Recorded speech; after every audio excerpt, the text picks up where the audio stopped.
이렇게 못나고 속썩이는 아주 그저 그런 남자를 만나서 결혼하게 하신 것도 이 사람을 통해서 내가 예수 믿게 하시고 이 사람을 통해서 내가 붙들고 예수님 붙들고 기도하게 하시는 주님께서 붙여주신 남자라는 것이 믿어지게 되는 거죠.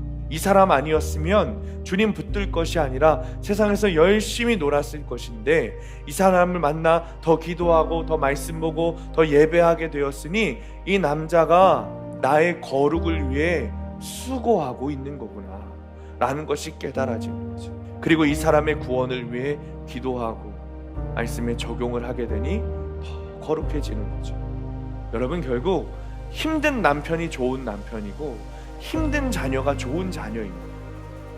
힘든 남편, 힘든 자녀는 내가 밀어내고 무시할 사람이 아니라 내가 품고 기도해야 할 사람이에요. 저 사람 나한테 잘못했으니까, 거친 말 했으니까, 내 마음에 안 드니까, 살다 보니까 내 취향이 아니라서.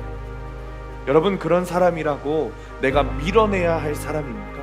내가 배척하고 버려야 할 사람입니까? 아니면 품고 기도해야 하는 사람입니까? 답은 정해져야죠. 그러니 결혼의 목적은 행복이 아니라 거룩인 것도 깨달아지게 됩니다. 사랑하는 성도님들, 우리는 그냥 가만히 사라지는 대로 살 것이 아니라 가정에서도 이어지는 습관적인 죄를 찾아 회개해야 돼요. 작은 죄의 습관이라고 생각하지만 결국에는 그것이 가정을 파괴하는 거예요. 이혼하고 외도하는 것만 파괴하는 게 아니에요. 가정 안에 사랑이 없고, 가정 안에 말씀이 없고, 가정 안에 주인이 주님이 되시지 않으면 파괴된 가정이죠. 이것이 여러분들 안에서 해석되시기를 축원합니다. 여러분, 이것이 해석되지 않으면 계속해서 내 안에 작은 습관으로 죄로 가정을 파괴하게 되는 거예요. 외도한 남편이 아니라, 밖으로 도는 아내가 아니라, 말 안 듣고 말썽 부리는 자녀가 아니라 내가 죄인인 것이 깨달아지게 되시고, 그래서 가정의 거룩을 위해, 나의 거룩을 위해 말씀 보고 기도하는 여러분들 되시기를 축원합니다. 소통한다는 것은 참 중요한 일입니다. 말이 잘 통해야 되는데 말이 잘 통하지 않으면 같이 살기가 어렵습니다. 그런 의미에서 제가 강단에서 설교하는 내용이 여러분에게 잘 전달되었으면 좋겠다는 마음이 항상 있습니다. 설교자에게 관심은 오늘 설교를 잘했냐 못했냐가 아니라 내가 전달하고자 하는 의미대로 전달이 잘 되었는가, 이것이 늘 관심사입니다. 여러분, 말씀이 귀와 영에 잘 들리고 계십니까? 가끔 설교의 은혜를 받으셨다면서 막 이렇게 이야기를 하시는데 딴소리 하시는 분들이 꼭 있어요. 맨날 똑같은 설교만 하는데도 여전히 기복산에만 오르고 계신 분들, 구속사가 아니라 세속사로만 해석하는 분들을 보면 안타까운 마음들이 듭니다. 이런 모습을 보면서 여러분들도 계속해서 큐티를 하면서 말씀이 들리고자 해야 하지만 설교자들 역시 어떻게 설교해야 할까, 어떻게 말씀이 들려지게 해야 할까라는 고민들을 하게 됩니다. 물론 설교를 하는 것과 듣는 것 역시 다 주님이 하셔야 하는 일이지만 말씀이 들리지 않는 분들 보면 말씀을 전하라는 주님의 명령을 들고선 저에게는 그 일을 잘 감당하지 못하는 것 같은 고통이 있습니다. 정말 소통이라는 것은 참 중요한 것 같습니다. 그런데 여러분들도 그런 경험이 있으실 것 같습니다. 말이 통하지 않는 분하고 일해 보신 적 있으시죠? 참 어려운 일입니다. 그런데 일할 때 말이 안 통하는 건 그래도 좀 괜찮은 편입니다. 같이 사는 사람이 말이 안 통하면 정말 죽을 맛일 겁니다. 내 안에 내 남편하고 소통이 되지 않으면 벽에다가 이야기하는 것 같잖아요. 그렇죠? 가정사역을 전공하는 어느 교수님이 하신 말씀이에요. 결혼하기 전에 예비 신랑 신부를 만나서 종이를 주고 예비 배우자 상대방에게 장점을 좀 쓰라 이야기하면은 한 장 가득 메운다는 거예요. 그리고 장점 다 쓰고 단점을 좀 써라 라고 이야기하면 서로 쳐다보면서 웃기만 한다는 거죠. 서로 단점을 찾기가 어려운 거예요. 그렇게 서로의 장점밖에 보이지 않던 예비 부부들이 결혼하고 1년이 되면 1년 전과 똑같이 상대방의 장점을 쓰라고 할 때 쓸 것이 없다는 거예요. 그리고 단점을 쓰라고 하면 뒷장까지 꽉 차게 써내려 간다는 거죠. 사자와 소가 결혼했습니다. 둘이 너무 사랑했어요. 사자는 소를 행복하게 해주고 싶었고 소는 사자를 행복하게 해주고 싶었습니다. 그래서 사자는 소를 행복해 주려고 사냥한 날고기를 맨날 소에게 가져다 주면서 먹으라고 했어요. 반면 소는 열심히 풀을 뜯어서 사자에게 먹으라고 가져다 줬어요. 사자와 소는 자기가 가장 좋아하는 것을 열심히 구해서 서로에게 가져다 줬습니다. 여러분, 사자와 소가 행복했을까요? 행복하지 않았겠죠. 서로를 사랑하는 마음은 간절한데 사자와 소가 왜 행복하지 않았습니까? 어떻게 해야 상대방을 행복하게 해줄 수 있는지 모르는 거예요. 사람들은 좋은 사람을 만나서 결혼하기 원합니다. 하지만 좋은 사람을 만나는 것보다 더 큰 복은 자기가 좋은 사람이 되는 것입니다. 그렇다면 어떻게 해야 좋은 사람이 될 수 있을까? 우리는 지금까지 알고 있던 지식을 모두 내려놓고 하나님께 배워야 합니다. 왜냐하면 결혼도 가정도 만드신 분은 하나님이시기 때문입니다. 이 거룩한 가정을 이루도록 주님께, 하나님께 물어야 하는 거예요.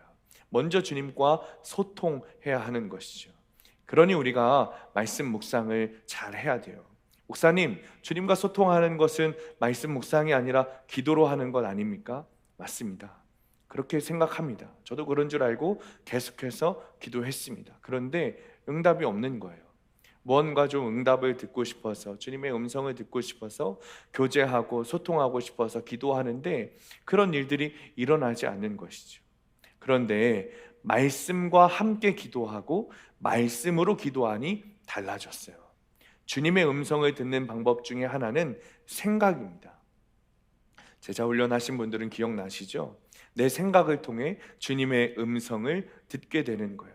그런데 그냥 내 머릿속에 뭐 여기로 가라, 저리로 가라, 뭐 고기 먹어라, 밥 먹어라, 뭐 이런 얘기를 하시는 게 아니라 말씀, 내 생각에 성경 구절이 떠오르게 하시는 거예요. 기도를 하다 보면 말씀을 떠오르게 하실 때가 있어요. 그것이 주님의 음성이죠. 기도하다가 성경책 아무데나 펴서 나오는 그런 말씀 말하는 게 아니라 내 생각 속에 떠오르게 하시는 말씀이 있다는 거예요. 그러니 더 주님과 교제하려면, 더 주님의 음성을 듣고 싶다면 우리가 말씀 묵상을 반드시 해야 하는 거죠. 그 묵상한 말씀 붙들고 기도하고 묵상한 말씀과 함께 기도해야 하는 겁니다. 그래야 더 주님과 교제할 수 있는 겁니다. 5월, 6월 레위기 말씀 우리가 계속해서 묵상하고 있는데 우리 교회에 레위기 말씀을 주신 이유도 저는 여기 있다고 생각합니다. 주님께서 우리 교회가 말씀 위에 서기를 원하시는 거예요. 레위기는 늘 이렇게 시작하죠. 여호와께서 모세에게 말씀하여 이르시되, 그리고 꼭 이렇게 끝납니다. 너희는 나의 모든 규례와 법도를 지켜 행하라. 여러분, 교회는 주님과 소통하는 장소입니다. 우리가 주님께 영광과 감사와 찬양을 올려드리고 주님 우리에게 충만한 은혜를 부어주시는 장소가 교회이죠. 양방향의 소통이 있는 것이 교회이고 예배예요. 기도만 주님과 소통하는 것이 아니고 예배 역시 주님과 소통하는 것이죠. 그러니 교회가 말씀 위에 바로 서 있어야 정말 주님과 아름다운 소통이 가능한 것입니다. 이 거룩한 소통을 회복하게 하시고자 주님께서 오늘 우리 교회에 레위기의 말씀을 계속해서 부어주고 계신 거예요. 이 말씀을 허락하고 계신 거죠. 저는 정말 그렇게 믿습니다. 그런데 교회뿐만 아니라 가정도 마찬가지라는 거예요. 오늘 본문 17절부터 21절까지 말씀 우리 함께 읽습니다. 17절부터 21절 시작. 누구든지 그의 자매 곧 그의 아버지의 딸이나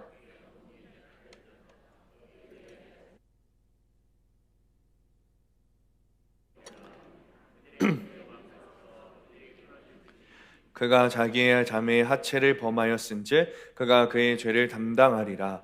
누구든지 월경 중에 여인과 동침하여 그의 하체를 범하면 남자는 그 여인의 근원을 드러냈고 여인은 자기의 피 근원을 드러내었음인즉 둘 다 백성 중에서 끊어지리라. 네 이모나 고모의 하체를 범하지 말지니 이는 살부치의 하체인즉 그들이 그들의 죄를 담당하리라. 누구든지 그의 숙모와 동침하면 그의 숙부의 하체를 범함이니 그들은 그들의 죄를 담당하여 자식이 없이 죽으리라. 누구든지 그의 형제 아내를 데리고 살면 더러운 일이라. 그가 그의 형제의 하체를 범함이니 그들에게 자식이 없으리라. 아멘.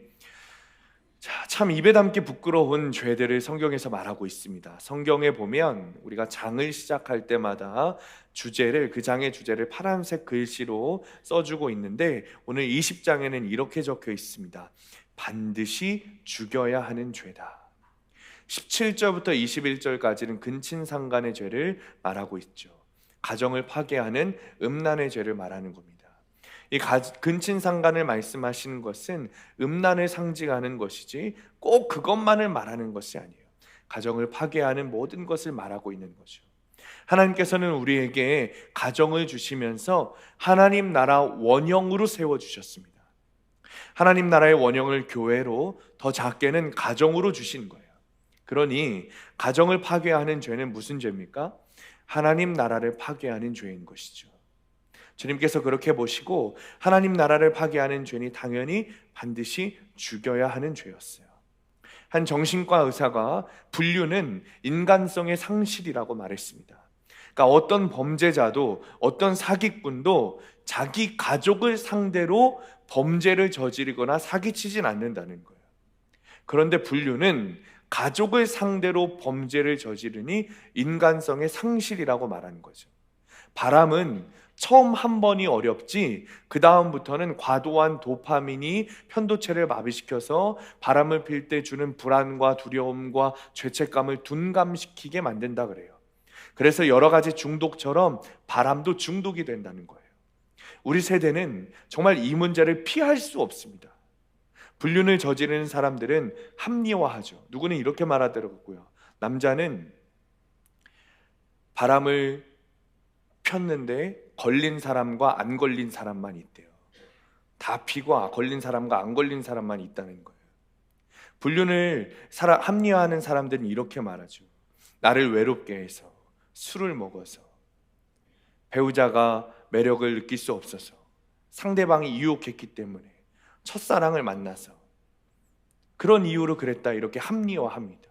심지어 외도의 문제로 상담을 하고 위로해 주다가 둘이 눈 맞아서 불륜에 빠지는 경우도 있습니다. 그러나 불륜은 어떤 이유에서도 합리화할 수 없는 겁니다. 성경을 보아도 그렇죠. 주님의 은혜로 작은 소년 다윗이 왕이 되었어요. 그런데 이 다윗이 배부르고 등 따스해지니까 자신의 충성스러운 신하의 아내를 범하죠. 불륜을 저지르는 거예요. 그런데 주님께서 다윗을 통해 예수께서 나오셔야 됐기 때문에 이 한 번 저지른 불륜을 곧바로 드러나게 하셨어요. 감추신 것이 아니라 바로 드러나게 하셨어요. 그리고 다윗은 나단 선지자를 통해 단번에 회개하고 자신이 죄인인 것을 뼈저리게 깨달았죠. 물론 회개한다고 끝나지 않았어요. 그 일로 인하여서 다윗의 가정은 물론이고 온 나라가 아주 그냥 큰 징벌을 받았죠. 그런데 여러분, 이것이 축복이라는 사실을 깨달아야 되는 거예요. 죄를 깨닫지 못하고 회개하지 못했다면 다윗을 통해서 예수가 나오는 일은 없었을 겁니다.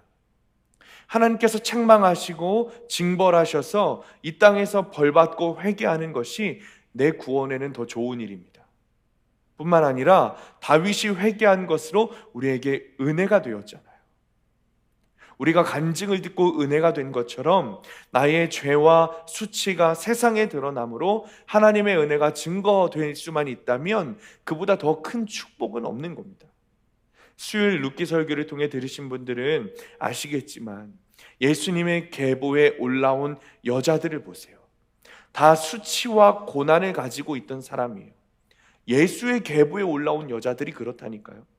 시아버지와 동침한 다말, 부끄러움도 모르고 발치 이불을 들어가 앉아 있었던 룻, 그리고 기생 라합. 여러분, 내세울 것 없는 게 문제가 아니라 수치스러운 일들만 있었던 여자들인데 그들의 수치를 드러냄을 통하여서 그들을 통해 예수의 계보가 내려오게 된 거예요. 그리고 우리는 그들의 수치가 드러남을 통해 하나님의 은혜를 받게 되는 거죠. 그런 영적 계보가 우리에게 내려와야 되는 겁니다. 단순히 이혼을 말하는 게 아니에요. 단순히 외도의 죄를 말하는 것도 아닙니다. 이혼하지 않고도, 외도하지 않고도 가정을 파괴할 수 있습니다. 남편을 무시하고 아내를 사랑하지 않고 자녀들을 핍박하는 것 역시 가정을 파괴하는 일이죠. 다 우리가 욕망으로 중독되어 하는 행동들이에요. 불륜은 여러분 사랑이 아닙니다. 주님께서 17절부터 21절까지 가정 파괴의 죄를 반드시 죽여야 하는 죄라고 말씀하시는 것은 너 죽어라 이게 아니고 우리에게 이 죄를 깨닫게 하시기 위한 주님의 강력한 명령인 거예요. 이 죄를 깨닫고 회개하라는 주님의 강력한 명령입니다. 이 죄를 숨기고 있는 자들에게 이제는 깨닫고 회개하라는 주님의 명령인 거예요. 이렇게까지 주님께서 말씀하시는 이유가 있었어요. 이 풍습이, 이스라엘 백성들이 가지고 있던 이 풍습이 애굽 땅에서 가지고 온 풍습이었어요. 이스라엘 백성들에게도 있었던 아주 습관적인 죄였어요. 430년이라는 시간을 아주 애굽 땅에서 살았으니 여러분 그 애굽에서 배워온 그 병적인 습관들이 얼마나 몸에 배어 있었겠어요. 그러니 파렴치한 일들이 어쩌면 죄라고 여기지 못했을 겁니다. 남편을 무시하고 아내를 사랑하지 않고 아내를 그냥 우리 집에서 집안일 해주는 사람으로 여겼던 것들, 아이를 돌보지 않고 방치했던 것들, 부모님을 공경하지 않고 무시하고 속으로 욕했던 것들, 여러분 몸에 밴 것은 우리가 잘 알지 못할 때가 있어요. 이스라엘 백성들도 몸에 배어 있었던 거예요. 그러니 그것을 죄로 여기지 못했고 그 사실을 알고 계신 하나님께서 친히 이것이 죄다, 반드시 죽어야 하는 죄다 라고 가르쳐 주시고 더 이상 하지 못하게 말씀하신 것이죠. 이미 행한 자들은 그것이 반드시 죽는 죄이니 회개하고 돌이키라 주님께서 명령하고 계시는 거예요. 여러분 결혼의 목적은 행복이 아니라 거룩입니다. 늘 우리는 구원의 관점으로, 구속사의 관점으로 봐야 하죠. 왜 그래야 합니까 목사님? 물어보시면 할 말이 없습니다. 왜냐하면 그리스도인은, 구원의 확신이 있는 사람들은 구원의 관점으로 보게 되어 있어요. 무엇이든 다 그렇게 보이게 되어 있습니다. 그러니 결혼도 내가 행복하기 위해서 하는 것이 아니라 주님께서 주신 거룩의 기회인 것이죠. 이렇게 못나고 속썩이는 아주 그저 그런 남자를 만나서 결혼하게 하신 것도 이 사람을 통해서 내가 예수 믿게 하시고 이 사람을 통해서 내가 붙들고 예수님 붙들고 기도하게 하시는 주님께서 붙여주신 남자라는 것이 믿어지게 되는 거죠. 이 사람 아니었으면 주님 붙들 것이 아니라 세상에서 열심히 놀았을 것인데 이 사람을 만나 더 기도하고 더 말씀 보고 더 예배하게 되었으니 이 남자가 나의 거룩을 위해 수고하고 있는 거구나 라는 것이 깨달아지는 거죠. 그리고 이 사람의 구원을 위해 기도하고 말씀에 적용을 하게 되니 더 거룩해지는 거죠. 여러분 결국 힘든 남편이 좋은 남편이고 힘든 자녀가 좋은 자녀입니다. 힘든 남편, 힘든 자녀는 내가 밀어내고 무시할 사람이 아니라 내가 품고 기도해야 할 사람이에요. 저 사람 나한테 잘못했으니까, 거친 말 했으니까, 내 마음에 안 드니까, 살다 보니까 내 취향이 아니라서. 여러분 그런 사람이라고 내가 밀어내야 할 사람입니까? 내가 배척하고 버려야 할 사람입니까? 아니면 품고 기도해야 하는 사람입니까? 답은 정해져 있죠. 그러니 결혼의 목적은 행복이 아니라 거룩인 것도 깨달아지게 되는 거예요. 사랑하는 성도님들, 우리는 그냥 가만히 사라지는 대로 살 것이 아니라 가정에서도 이어지는 습관적인 죄를 찾아 회개해야 돼요. 작은 죄의 습관이라고 생각하지만 결국에는 그것이 가정을 파괴하는 거예요. 이혼하고 외도하는 것만 파괴하는 게 아니에요. 가정 안에 사랑이 없고 가정 안에 말씀이 없고 가정 안에 주인이 주님이 되시지 않으면 파괴된 가정이죠. 이것이 여러분들 안에서 해석되시기를 축원합니다. 여러분 이것이 해석되지 않으면 계속해서 내 안에 작은 습관으로 죄로 가정을 파괴하게 되는 거예요. 외도한 남편이 아니라 밖으로 도는 아내가 아니라 말 안 듣고 말썽 부리는 자녀가 아니라 내가 죄인인 것이 깨달아지게 되시기를, 그래서 가정의 거룩을 위해, 나의 거룩을 위해 말씀 보고 기도하는 여러분들이 되시기를 축원합니다. 적용 질문입니다. 내가 부끄러운 일인 줄 알면서도 은밀히 짓고 있는 음란한 죄는 없습니까? 결혼의 목적이 행복이 아니라 거룩임을 깨닫습니까? 자, 22절에서 24절 함께 있습니다.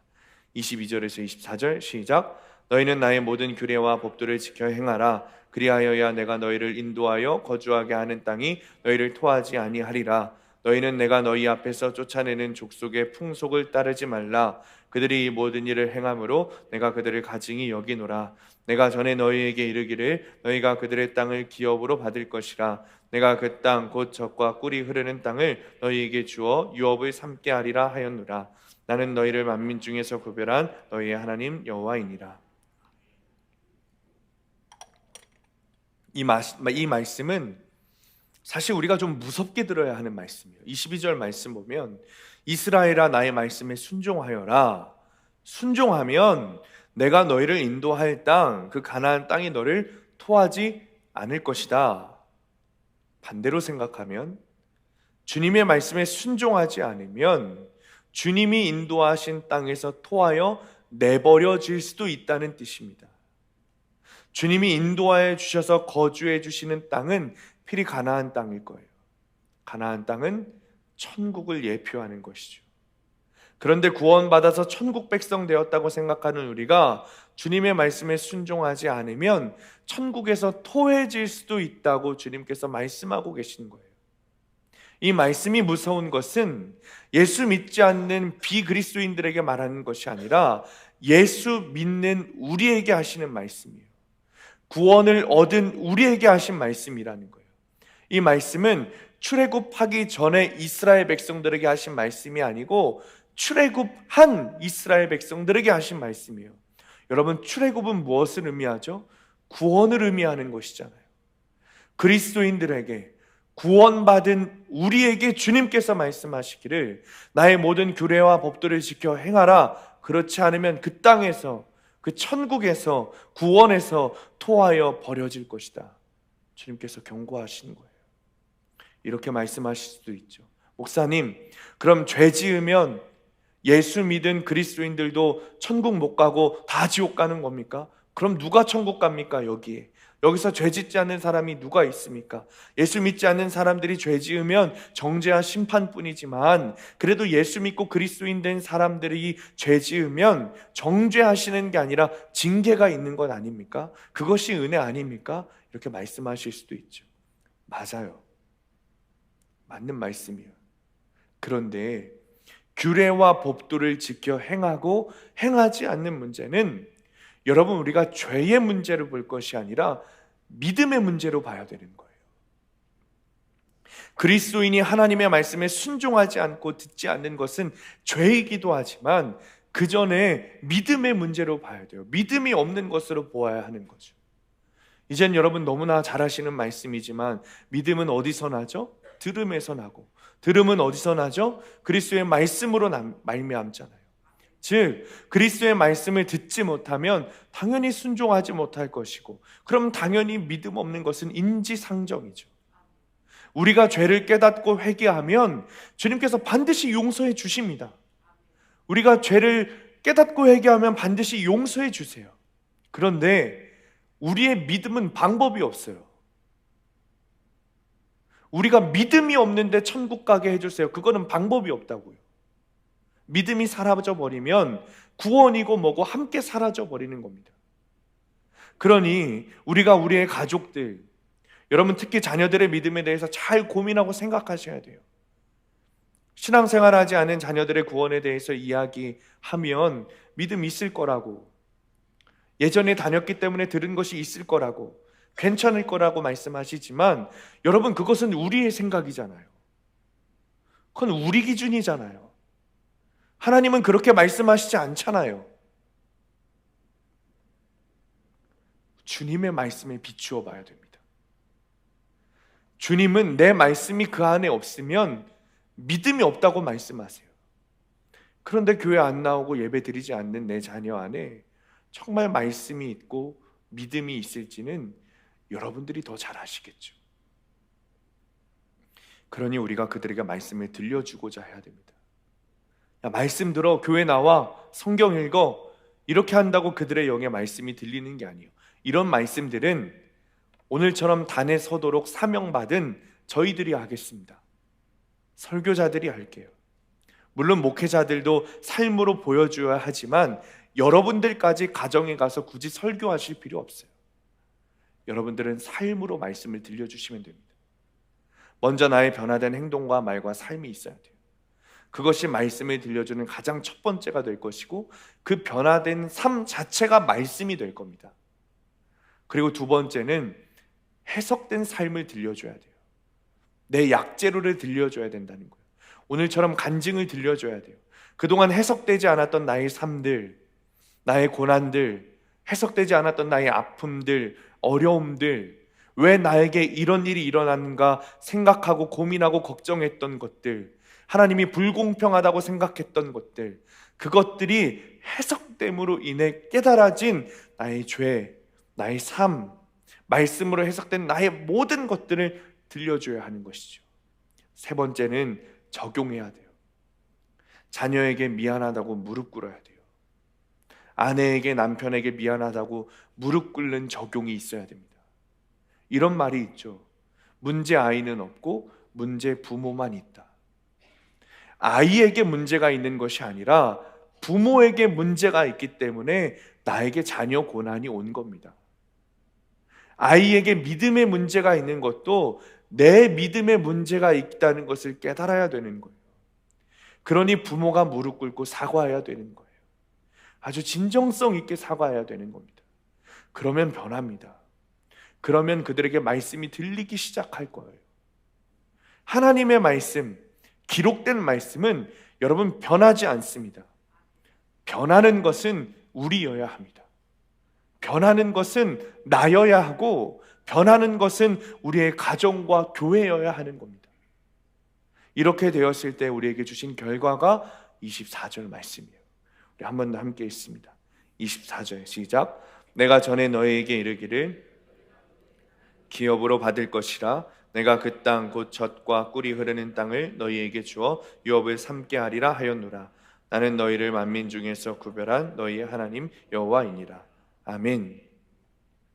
모든 규례와 법도를 주님의 말씀을 따라 지켜 행하고 가나안의 풍속, 즉 세상 풍속을 따르지 않을 때 이루시는 일이 무엇이냐면 우리에게 그 땅을 기업으로 주신다고 말씀하십니다. 하나님께서 주시는 기업은 우리의 자녀들이 이어받게 될 것입니다. 유업이라고 말하고 있어요. 그 기업이 유업이라고 말하고 있어요. 우리의 자녀들에게 믿음이 흘러갈 거라고 말씀하시는 거예요. 내 말씀대로 사는 모습을 보여줄 때, 그때 우리의 믿음이, 우리의 기업이 자녀들에게 흘러가게 되는 거예요. 그때 유업이 되는 거예요. 그리고 그 기업은 다른 것이 아니라 하나님이시죠. 24절 중반부에 주님께서 젖과 꿀이 흐르는 땅을 유업으로 삼게 해주신다 말하고 있어요. 여러분, 가나안 땅은 젖과 꿀이 흐르는 땅이 아닙니다. 강도 없고 황폐하고 농사짓기 굉장히 어려운 땅이 가나안 땅이에요. 푸석푸석한 땅이 가나안 땅입니다. 그렇기 때문에 하나님께서 씨를 뿌릴 때 이른 비를 무조건 주셔야 되고, 열매를 딸 때 늦은 비를 무조건 주셔야 돼요. 그렇지 않으면 한 해 농사를 지을 수가 없어요. 그러니 하나님께서 척박한 가나안 땅을 젖과 꿀이 흐르는 땅으로 주신다고 하신 말씀은 그 하나님을 주시겠다 말씀하시는 거예요. 자, 사무엘상 2장을 보면 한나가 아들 사무엘을 낳고 하나님께 찬양 기도를 합니다. 그런데 그 찬양 기도에 아들에 대한 내용이 하나도 없어요. 1도 없어요. 한 번도 나오지 않아요. 한나가 아들을 낳았기 때문에 찬양을 드린 것이 아니라 나를 구원하신 하나님을 찬양하기 시작하는 거예요. 아들을 낳게 하시는 사건을 통해 자신의 삶이 해석됐거든요. 한나가 그동안 분인나로부터 받았던 괴롭힘, 그동안 불임으로 아이를 낳지 못해서 힘들어했던 모든 고난들이 말씀으로 해석됐어요. 이것이 나를 구원하시려는 하나님의 계획이셨구나라는 것을 깨닫게 된 거예요. 그러니 아들 때문이 아니라 비참한 나를 구원해 주신 하나님, 나의 뿔을 높여 주신 하나님을 찬양하는 거죠. 아들에 대한 찬양이 하나도 나오지 않아요. 오직 하나님의 구원에 대한 찬양만 나오죠. 여러분, 믿음으로 구원받은 우리도 찬양하는 이유는 하나님께서 우리에게 무엇을 해주셨기 때문이 아닙니다. 젖과 꿀이 흐르는 땅을 주셨기 때문이 아니에요. 재물을 주시고 건강을 주셨기 때문에 감사한 것이 아닙니다. 누가 우리를 인정해 줬기 때문에 감사한 것이 아닙니다. 오직 비천한 나를 구원하셨기 때문에 우리가 감사하고 찬양하는 겁니다. 오직 하나님이, 다른 것이 아니라 오직 하나님이 나의 기업이 되어 주셨기 때문에 찬양하는 것이죠. 자, 적용 질문입니다. 요즘 나에게 말씀이 들리고 있습니까? 말씀이 들리지 않는 가족들에게 어떻게 적용하겠습니까? 세상의 복이 아니라 하나님께서 우리의 상급이라는 것이 믿어지십니까? 자, 마지막 25절, 27절 말씀 읽고 우리 설교를 마치겠습니다. 25절에서 27절 시작. 너희는 짐승이 정하고 부정함과 새가 정하고 부정함을 구별하고 내가 너희를 위하여 부정한 것으로 구별한 짐승이나 새나 땅에 기는 것들로 너희의 몸을 더럽히지 말라. 너희는 나에게 거룩할지어다. 이는 나 여호와가 거룩하고 내가 또 너희를 나의 소유로 삼으려고 너희를 만민 중에서 구별하였음이니라. 남자나 여자가 접신하거나 박수무당이 되거든 반드시 죽일지니 곧 돌로 그를 치라. 그들의 피가 자기들에게로 돌아가리라. 아멘. 토해지지 않는 삶을 사는 것, 즉 다시 말해 주님의 길을 따른다는 것, 구원의 길을 따른다는 것은 굉장히 좁은 길이에요. 거룩을 위해 살고 구원을 위해 사는 것은 굉장히 좁은 길입니다. 성품, 인격, 교양, 학벌이 아니라 오직 말씀에 따라 믿음으로 구원받은 것이기 때문이죠. 그러니 좁은 길이죠. 여러분, 다른 것들이 합쳐지면 그거 좁은 길 아니죠. 넓은 길이죠. 그렇게 좁은 길을 걸으니 주님께서 우리를 어떻게 하셨다고요? 구별하셨다 말씀하세요. 구별하셨다는 것을 우리를 선택하셨다는 거예요. 가나안의 풍속을, 세상의 풍속을 따르듯 그냥 두지 않으시고 우리를 구별하셔서 그리스도인으로 성도라고 구별하셨어요. 하나님의 소유가 되도록 구별하신 거예요. 베드로전서 2장 9절에 너희는 택하신 족속이요 왕같은 제사장이요 거룩한 나라, 그의 소유가 된 백성이니 너를 어두운 데 불러내서 기이한 빛에 들어가게 하신 아름다운 이의 덕을 보게 하려 하십니다. 주님은 우리를 제사장으로 삼아 주셨어요. 여러분, 제사장은 유대인이라고 제사장이 되는 게 아니에요. 이방인은 물론이고 유대인은 물론이고 유대인 중에서도 레위인의 혈통을 타고나야 제사장이 되었습니다. 특별한 자들에게만 허락한 것이 제사장이에요. 그런데 우리에게 제사장이라고 말씀하세요. 제사장의 직분은 다른 어떤 사람들보다 엄격하게 말씀을 따라야 되었어요. 세상과는 구별되는 완전히 택함 받은 자들이었어요. 제사장의 삶은 거룩으로 증명되었어요. 여러분, 거룩은 삶으로 증명됩니다. 말씀을 통해 주님을 나의 구주로 삼고 믿는 자는 구별되어 거룩하다 주님께서 말씀해 주세요. 그 거룩한 자들은 말씀에 순종하여 적용해야 돼요. 그리고 그 결론이 구원이 되는 것입니다. 그것이 그리스도인의 삶이에요. 이번 한 주간도 말씀을 주신 이유, 하나님과 나와의 관계를 친밀하게 하고 화목하게 하기 위해서, 그리고 그것을 통해 나의 삶을 거룩하게 하시고 구원을 이루게 하신 주님의 뜻을 깨달아 말씀으로 거룩을 살아내게 되시기를 간절히 축원합니다. 모두 일어나셔서 우리 결단 찬양 예수의 길 찬양하시고 기도하겠습니다. 믿음만이 좁은 길인 것이 이곳에 있는 영혼들이 믿게 되기를 원합니다. 그 길을 걷는 것이 얼마나 힘든 길이지 아니 이곳에서 선포하는 것이 너무나도 두렵고 안타깝고 우리 성도들이 이 세상에서 어떻게 이 험한 길을 살까 너무나도 마음이 아픕니다. 그러나 주님께서 우리에게 그 진리와 생명과 길 되시니 오직 믿음밖에 없다고, 오직 말씀밖에 없다고 선포할 수밖에 없는 이 종을 하나님 용서하여 주시고, 아버지, 우리 성도들이 오직 이 믿음의 길만 걷게 하여 주옵소서. 아멘. 주님만이 나의 상급이십니다. 아멘. 주님만이 우리의 기업이 되십니다. 아멘. 주님이 걸으신 그 길, 좁은 길을 걷기를 원합니다. 아멘. 그 좁은 길을 주신 것이 우리를 힘들게 하시려는 것이 아니라 우리를 사랑하셔서 주신 것임이 믿어지게 하여 주옵소서. 아멘. 주님의 말씀을 통해 내 삶에 해석되게 하시고, 가정도 중소하게 하시고, 오직 구원이 가장 중요하다는 것을 깨닫고 구원을 위해 좁은 길을 걷는 적용을 하게 하여 주옵소서. 네. 시간에 주님의 이름 부르시고 함께 기도하겠습니다. 주여, 아버지 하나님, 아버지 오늘 말씀으로 또 상처받지는 않았는지, 오늘 말씀으로 또 어렵지는 않았는지, 오늘 말씀으로 또 힘들진 않았는지 너무나도 걱정이 됩니다.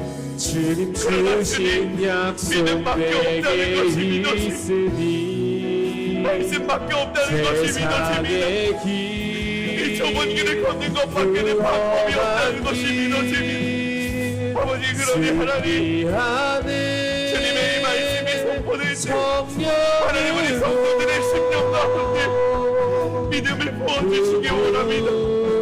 우리 성도들의 심령 가운데 오직 주님만이 비가 질리어 생명이 믿어지게 되게 하여 주시옵소서.